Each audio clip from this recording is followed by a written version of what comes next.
Bonsoir à tous, tout autour du monde. Bienvenue à Kourou, la base de la famille de lanceurs Ariane, pour le lancement du vol VA235. Double lancement. 11 heures. Tout ce qui devait être fait a Attention été... pour moins une minute. Le DDO vient d'appeler les 60 dernières secondes. Nous allons aborder les 60 dernières secondes. Top. H0 moins une minute. Voilà, ça nous donne la possibilité de saluer tous nos amis de Sky B1 à Sao Paulo et de Telcom à Jakarta. Selamat pagi, bonjour à tous. C'est tout là-bas. Et nos amis d'AT&T, d'Airbus Defence and Space, de Thales Alenia Space en Europe, ainsi qu'à Toulouse en particulier, ainsi que pour les villes Ariane, à Kourou, Sinnamary, Cayenne, et aussi salutations à tous nos partenaires industriels et à l'ESA, au CNES et à vous tous qui profitez de ce lancement, j'espère. Et nous allons nous interrompre quelques instants pour laisser le DDO annoncer les dernières secondes. Regardez les bras cryogéniques s'ouvrir à moins de 7 secondes pour le démarrage de la séquence d'allumage. 10, 9, 8, 7, 6, 5, 4, 3, 2, 1, top. Allumage Vulcain.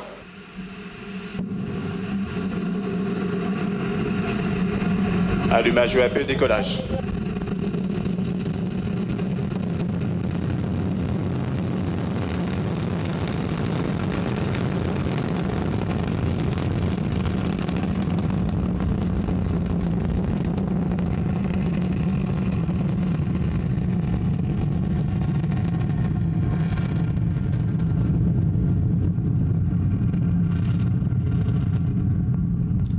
So right on schedule at 18:39 local, Ariane 5 beginning her mission, lifting off perfectly and beautifully from the ground here in French Guiana with a lot Tous of les fire. paramètres à bord sont normaux. Juste à temps, magnifique. Le DDO vient d'annoncer que tous les paramètres sont nominaux.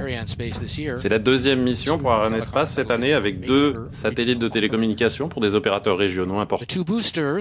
Les 2 EAP donnent maintenant 90% de la poussée. Et évidemment, l'accélération est La propulsion phénoménale. du lanceur est nominale. 775 tonnes grâce au lancement, 5 tonnes d'ergols brûlées chaque seconde, 2,5 dans chacun des EAP. Et le PC qui également brûle 300 kg de combustible par seconde. C'est maintenant l'ordinateur de bord qui a pris le contrôle, qui contrôle les opérations, y compris la séparation des EAP. C'est la première des 4 phases de vol, nous vous les décrirons en détail. Voilà, vous pouvez suivre Ariane ici à l'image, alors Tous qu'elle les part paramètres à bord sont au-dessus nominaux. Le pilotage de l'Atlantique.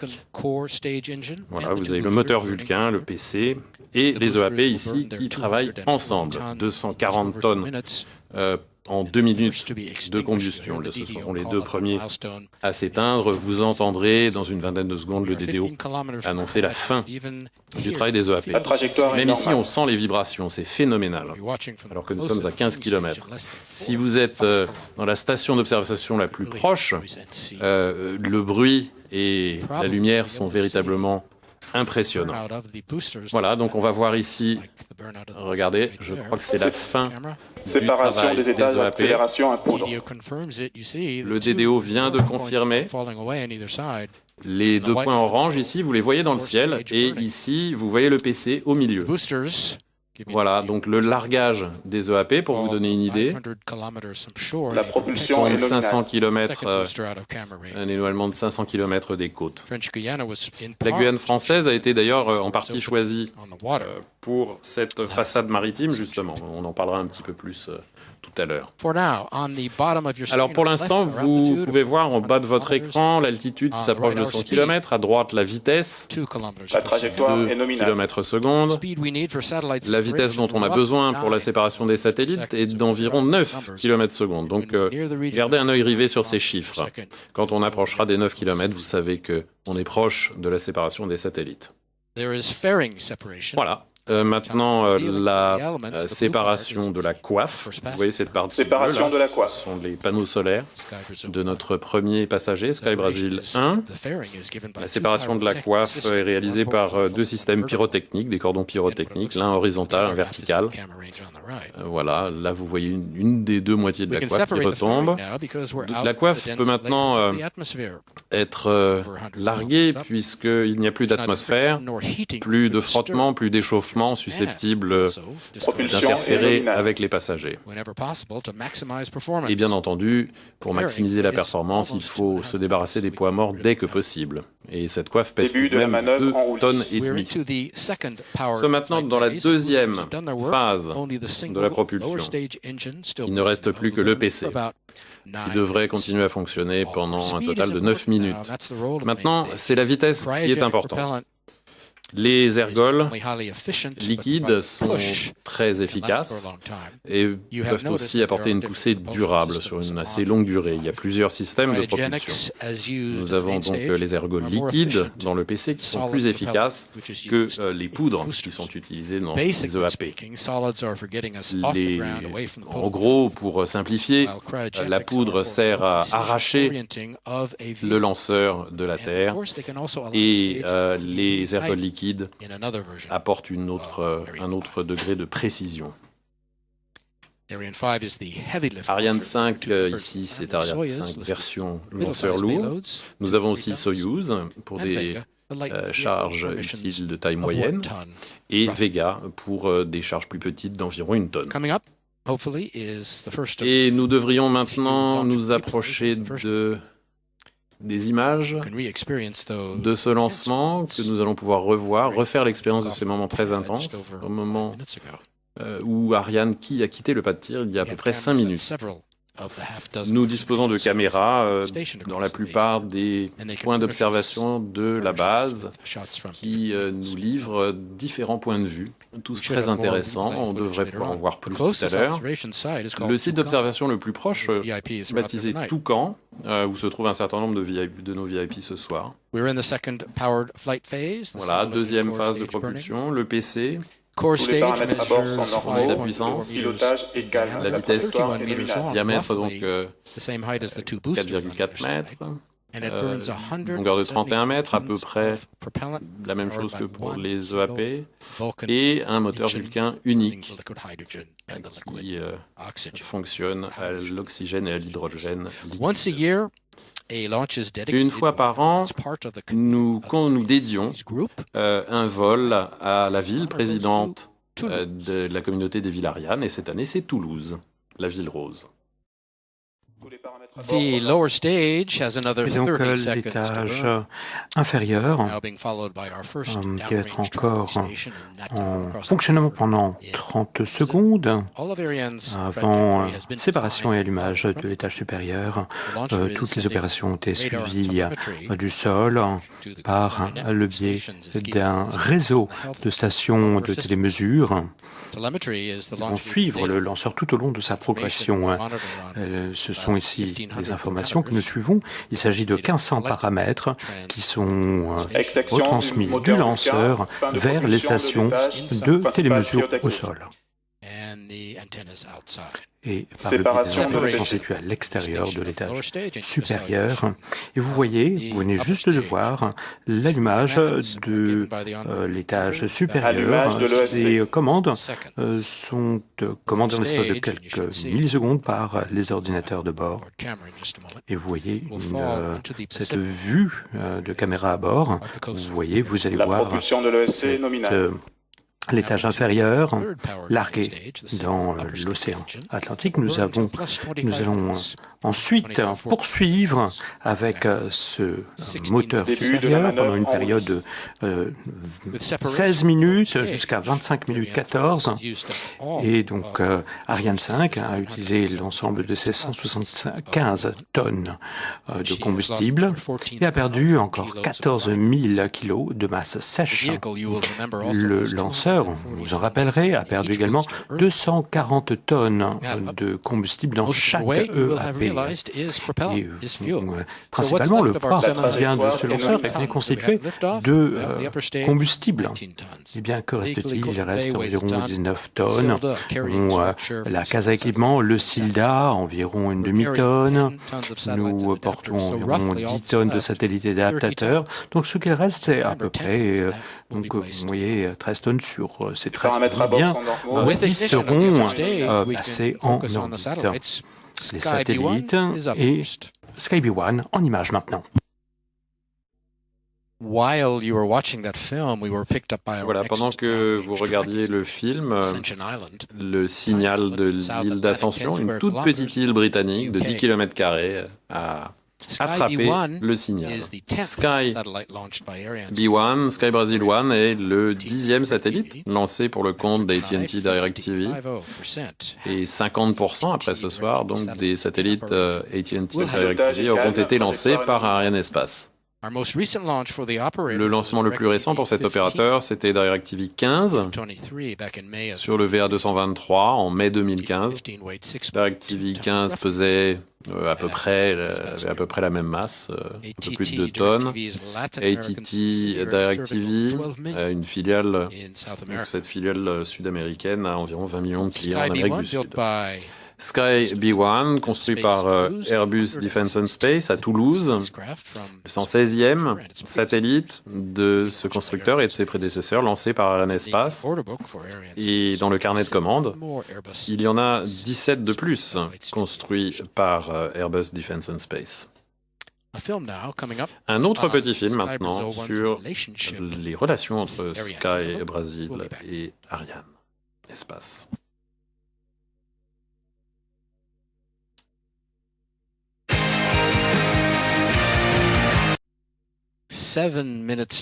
Eh bien, plus que 7 minutes pour ce qui est de la combustion de l'étage supérieur. Séparation prévue à 25 minutes et 14 secondes. Si vous venez juste de vous joindre à nous, eh bien, nous sommes en train de lancer deux nouveaux satellites de télécommunication, l'un pour Sky Brazil 1 pour le Brésil et Telkom 3S pour l'Indonésie. La mission d'aujourd'hui est la 285e de la famille Arianespace et la 257e pour la famille Ariane avec un lancement au CSG. Ce soir, nous mettons en orbite les 552e et 553e satellites depuis que le programme Ariane a démarré en 1979. Après le lancement de ce soir, eh bien, ce sera 272 satellites qui auront été construits par eh bien, Airbus. Ici, et au total, eh bien, Arianespace a construit a mis en orbite 60% des satellites et européens. Nous avons 93 satellites mis en orbite pour l'Amérique du Nord, 24 pour l'Amérique du Sud. Nous en sommes ici pour un total de 114 satellites. Et également, Ariane détient 60% du marché pour la région Asie-Pacifique avec Telkom 3S. Ce soir, nous avons alors quelques mots maintenant sur Airbus Defence and Space en images.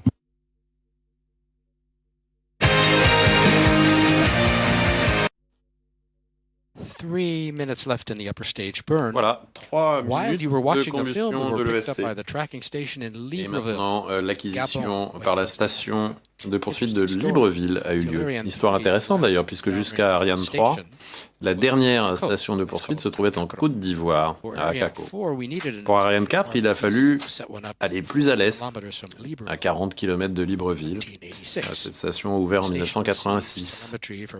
Elle reçoit des informations de télémesure pendant environ 20 minutes. Acquisition de la télémesure par la station de Malindi. Elle est gérée depuis 30 ans par le CNES et avec la station Galio ici, ce sont les deux seules stations gérées par les Français. Ce sont les Brésiliens qui gèrent Natal et les Britanniques Ascension. Donc nous les saluons tout particulièrement à Libreville puisque c'est leur 200e vol Ariane, le 200e qu'ils suivent.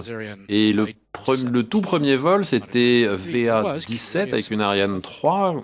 Curieusement, il y avait déjà un satellite brésilien, le satellite BrasilSat F2. Depuis lors, donc 193 vols Ariane, suivis depuis Libreville. On l'utilise bien moins pour Soyuz et Vega, puisque ces lanceurs sont généralement lancés vers le nord.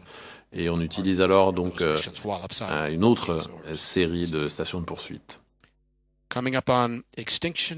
Et nous approchons donc maintenant de l'extinction de l'ESC. Il y a une légère perte de signal de télémétrie. Il reste moins d'une minute de propulsion de l'étage supérieur cryotechnique. Les stations de poursuite au sol se retrouvent en situation de blackout pendant quelques instants. Il y a eu 2 pertes d'ailleurs de télémesure. Information qui n'est pas entièrement perdue d'ailleurs, puisqu'elle est stockée dans la case à équipement, dans quelque chose qui s'appelle l'unité de télémesure centrale, dans laquelle il se trouve une mémoire de masse. Les durées de blackout sont programmées dans l'unité pour qu'elle enregistre toutes les données que normalement elle devrait renvoyer en direct vers les stations sur Terre. Elle est également programmée pour reprendre la transmission des données dès que le signal est acquis.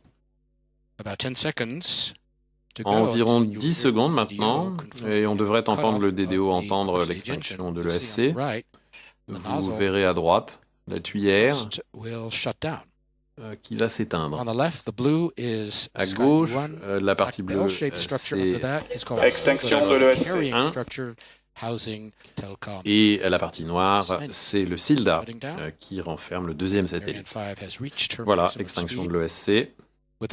Ariane a atteint sa vitesse maximale. Vous allez voir maintenant la vitesse décroître, le chiffre en bas. Début de la manœuvre de basculement au profit de Sky Brazil 1. Et au moment de la séparation de Sky Brazil 1, dans à peu près 2 minutes, la vitesse sera aux alentours de 9 km/s. Ensuite, séparation du SILDA à plus 29,14. La vitesse sera de 8,8 km/s. Et au moment de la séparation de Telcom 3S, à plus 39 minutes, la vitesse sera descendue à 7,2 km/s. Nous sommes dans la phase de décélération, de vol libre. Cet étage a un double rôle, propulsion et balistique. La manœuvre de basculement la propulsion est terminée. nominalement. C'est les fonctions de positionnement qui ont pris le relais. Vous voyez que ce composite manœuvre. Il y a une vingtaine d'opérations qui durent quelques secondes ou quelques minutes pour séparer le premier satellite dans une certaine orientation et à une altitude donnée. Ensuite, le SILDA doit être éjecté dans une autre direction, une autre altitude. Et enfin, le deuxième passager va être séparé dans une troisième direction à une troisième altitude. Ce sont des petits propulseurs qui servent à repositionner l'ensemble. Vous pouvez peut-être les voir sur l'animation pour réorienter le composite dans la direction nécessaire pour le premier satellite avant séparation. Ensuite, deuxième série de manœuvres pour le SILDA et la même chose pour Telcom 3S. Tout ceci est programmé à l'avance, les informations se trouvent dans l'ordinateur de bord, le lanceur sait parfaitement ce qu'il doit faire et où il va à tout moment. Séparation, on approche de la séparation. Voilà, juste à temps. Confirmé par le DDO. Première bonne nouvelle. Première livraison de notre passager au-dessus des côtes africaines. Voilà, on entend quelques applaudissements dans la salle. Début de la manœuvre d'orientation au profit du SILDA. Maintenant que Sky Brazil s'est séparé, s'éloigne maintenant du vaisseau mère, pour ainsi dire. Il y aura un déploiement partiel des panneaux solaires demain.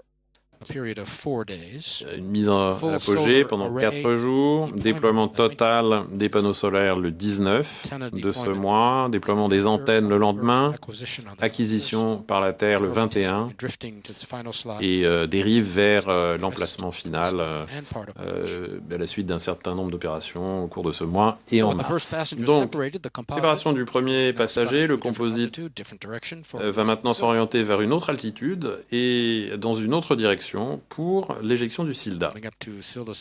On arrive On approche de la séparation du SILDA.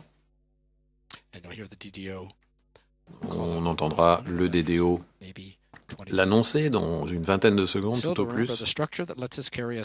Le SILDA permet de transporter un deuxième passager. Bien entendu, Ariane 5 est connu pour être le seul lanceur commercial capable d'emmener 2 satellites lourds dans l'espace. Le SILDA a déjà servi à cet effet plus de 120 fois des satellites entre 5 mètres et 6,4 mètres. Nous attendons donc la séparation du SILDA. Séparation du système de lancement double Ariane-SILDA. Système de séparation double Ariane, vous avez entendu. Il s'agit du même type de séparation que pour les satellites. Il y a une série de ressorts qui éjectent le SILDA, cette structure de transport, et nous voyons maintenant apparaître les panneaux solaires bleutés du satellite. Et en dessous se trouve la case à équipement. C'est tout ce qu'il reste de notre vaisseau qui pesait tant de tonnes à l'origine. Le site en Guyane française a été choisi parmi 14 possibilités, y compris l'Australie et la Scandinavie, quand la France a décidé de construire une nouvelle base spatiale. Mais ici, il y avait tout. Une ouverture sur l'océan, 50 km de côte, une faible densité de population, une proximité de l'équateur pour un effet de sonde au lancement, et des collines à proximité pour installer les installations radar et de télémesure. D'ailleurs, voici la station de télémesure. Nous avons le CVI, le centre de visualisation. Les équipes du CVI ont tous les moyens de recevoir, de traiter, de stocker, d'analyser La manœuvre les données, d'orientation au profit de Telcom 3S se des poursuit différentes stations nominalement. poursuites. Les équipes sont en train de suivre toutes les données et ce sont eux qui nous envoient le statut, l'état du vol ici au centre Jupiter. Ensuite, l'ensemble de la mission sera reconstitué et réanalysé chiffre après chiffre. Bien après la séparation des satellites, tout sera réanalysé et il y aura une analyse post-vol au CVI, ici à Kourou, et ensuite un peu plus tard dans le mois à Évry. Vous le savez peut-être, l'Europe est en train de créer le successeur d'Ariane 5, Ariane 6, un lanceur plus orienté vers les besoins du marché. Il existera 2 versions, Ariane 6.2, version institutionnelle, et Ariane 6.4, version commerciale, qui pourra transporter une charge utile de 10 tonnes. Et tout cela devrait être prêt d'ici 2020. Alors regardons un peu notre deuxième passager, Telkom 3S. Telkom 3S est basé sur la plateforme Spacebus 4000. C'est le 77e modèle de cette famille très mature. Ceci montre la confiance de Telecom Indonesia dans le choix de la plateforme qui présente une performance de qualité. Aujourd'hui, nous sommes fiers d'avoir préparé le lancement de notre 3e satellite, qui est Telkom 3S. Telkom 3S permettra de porter le réseau de transpondeurs Telkom de 60 à 109 en bande C et en bande KU. Nos remerciements vont à Thales Alenia Space et à Ariane Espace pour le lancement. La campagne de préparation au lancement de Telkom 3S a été une des plus agréables que j'ai suivies. Je pense que ceci est dû d'abord à la maturité du Spacebus et au vrai esprit d'équipe entre tous les acteurs. Thales Alenia Space, Ariane Espace, le CNES et bien sûr Telkom Indonesia. Ce satellite desservira l'Asie et bien entendu les 17 000 îles de l'archipel indonésien, avec ses 260 millions de personnes. Le satellite fournira des services pour les réseaux mobiles, les réseaux de télédiffusion, pour les entreprises et pour les particuliers.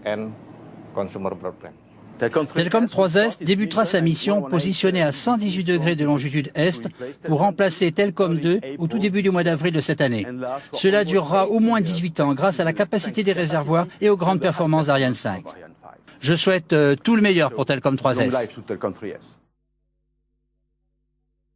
Et l'Indonésie, avec ses 270 millions d'habitants, répartis sur quelques 1500 îles, est bien présente une géographie tout à fait particulière. Telkom 3S sera le 3e satellite confié à Ariane Espace par Telkom Indonesia depuis 1999. Il s'agit d'un contrat clé en main par le biais de Thales Alenia Space. Donc 100% de l'ensemble des satellites de Telkom Indonesia en fonctionnement aujourd'hui ont été lancés par Arianespace, qui détient 60% du marché sur la région Asie-Pacifique. Telkom Indonesia est une société qui, on va le décrire dans justement la vidéo suivante. Telkom 3S is an important satellite for Indonesia and also for Thales Alenia Space. It was commissioned 2 years ago, and throughout the development phase, we are focused on the performance of the spacecraft as well as the schedule. So we are delighted that it's launched today. Telkom 3S will increase PT Telkom's C-band capacity and will also offer high-definition television and remote GSM internet services in Ku band across Indonesia, Southeast Asia, and part of Malaysia. We are very pleased to contribute to the expansion of PT Telkom's satellite activities. Telkom 3S is based on our Spacebus 4000 family. In fact, it is the 77th Spacebus ordered by our customers. We have used this time our upgraded version of the Spacebus 4000 Big 2. It offers larger capacity in a smaller and lighter spacecraft. Today we are very proud of this achievement and the excellent teamwork between PT Telkom in France and Indonesia and Thales Alenia Space Telkom 3S program team. This kind of team spirit and confidence in each other contributes to efficient and enjoyable campaigns. I want to thank everyone involved and of course Arianespace and wish PT Telkom, your shareholders and your customers the very best for Telkom 3S.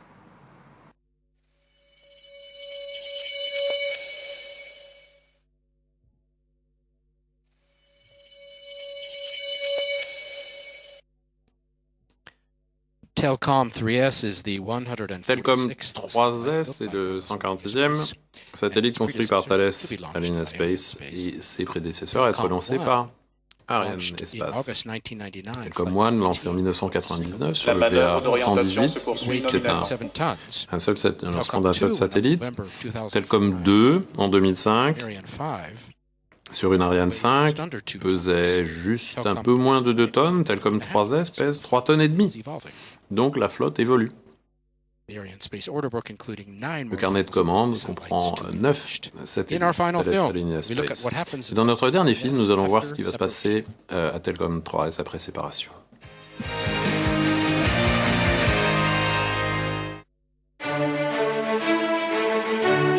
Indonesia, embracing the nation from the smallest villages to the largest cities.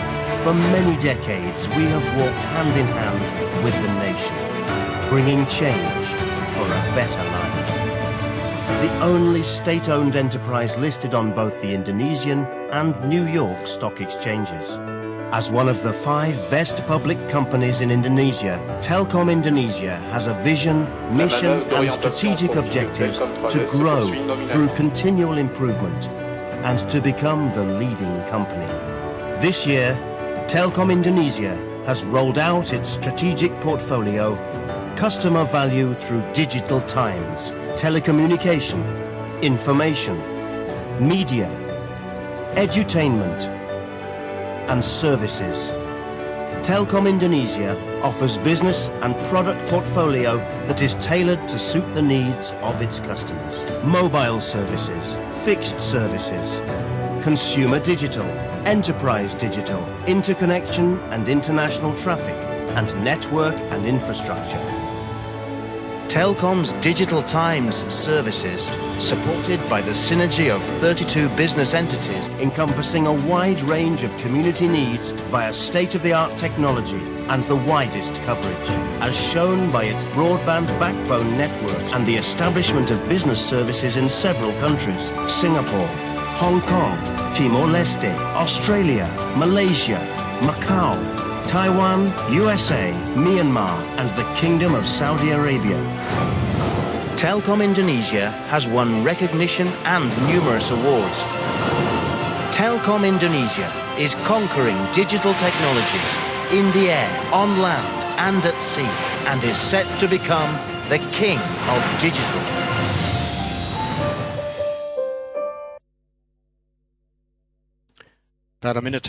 Eh bien, encore une minute avant la séparation du second passager, Telkom 3S. La séparation marque bien la fin, mais également le début d'un parcours. Et c'est aussi le début de beaucoup de travail pour les équipes de par le monde, dont le travail est précisément de suivre et de contrôler, de surveiller le satellite, de le tester et de le placer en orbite finale. Et c'est également un moment où la concentration est ultime. Les ingénieurs ici sont tout à fait concentrés. Ceci représente des années de travail. Nous avons ici, tous les yeux sont rivés sur les écrans d'ordinateur. Séparation Telkom 3S.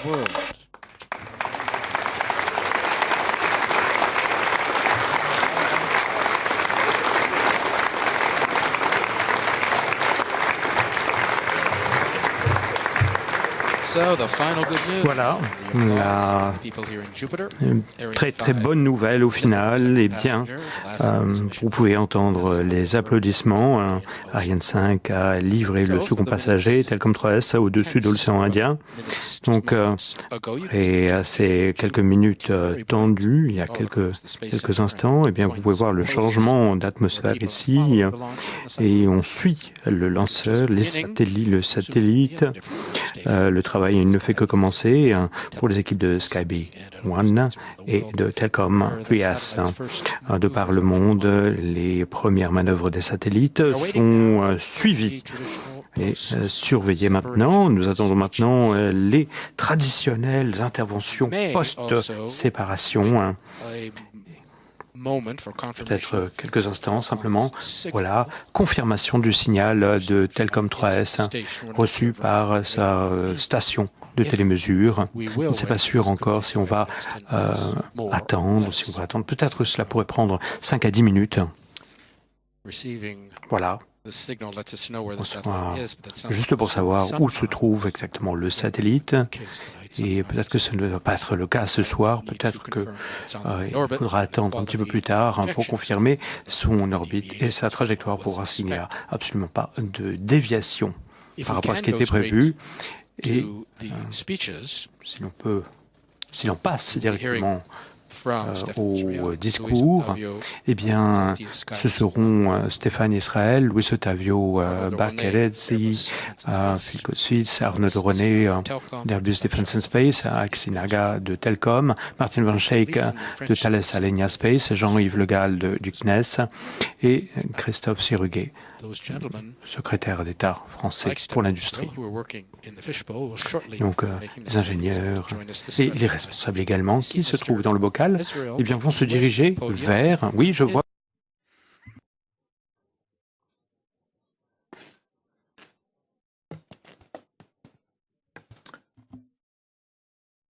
Good evening, everyone. Bonsoir à tous.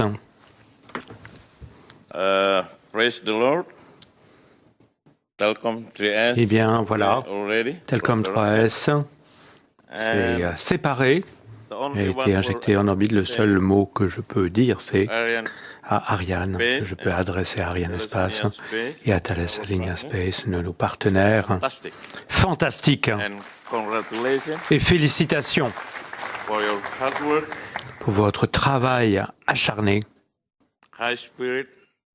pour votre esprit positif. Et je crois qu'il y a toujours cette pression qui est lourde sur mes épaules, mais il y a quelques minutes, vraiment, elle commençait à s'alléger. Et ça, c'est grâce à vous. Donc, je tiens à vous remercier de votre collaboration. Je tiens à vous remercier de ce travail absolument fabuleux. Vous avez réussi. Pour Telkom Indonesia, Telkom 3S, eh bien, c'est une étape extrêmement importante permettant à notre communauté de développer, à notre communauté de développer et d'entrer dans l'ère numérique à grands pas et de développer l'économie également de manière plus générale.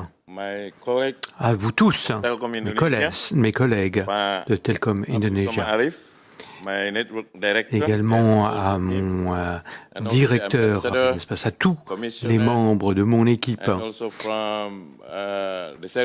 également aux actionnaires et aux ministères, ainsi qu'aux représentants et au ministère des Informations et de la Communication. Je peux vous dire qu'il y a des milliers de personnes de Telkom Indonesia qui regardent en direct de Jakarta. Je tiens à adresser mes salutations au ministre des Télécommunications et de l'Information, M. Rudi Antara, qui se trouve avec mes équipes dans mon bureau et profitant de ce spectacle ensemble. Et ensemble, eh bien, nous pourrons prodiguer un service de meilleure qualité, rehausser la qualité de nos services à tous nos clients est clé pour nous. Et nous sommes ravis de pouvoir augmenter ainsi nos capacités pour servir nos pays. Il s'agit là d'un pays très étendu géographiquement et également pour tous les 170 millions d'Indonésiens. Eh bien, nous allons faire de notre mieux, je ferai de notre mieux, mon équipe fera de son mieux pour notre pays et pour le monde. Une fois de plus, merci beaucoup à Ariane Espace pour votre coopération. Vous avez fait un travail fabuleux, ainsi qu'à Telesania Space. Merci beaucoup à tous.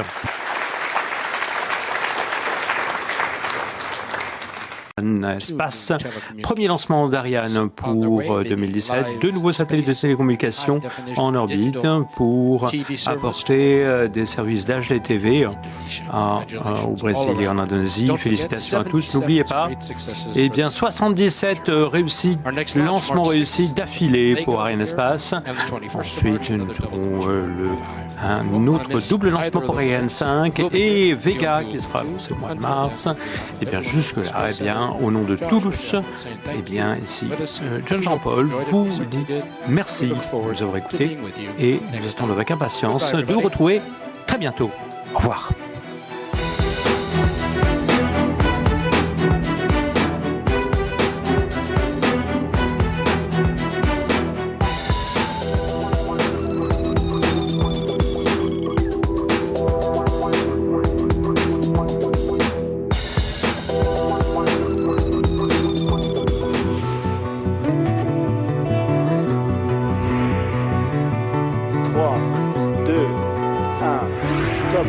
Allumage et décollage.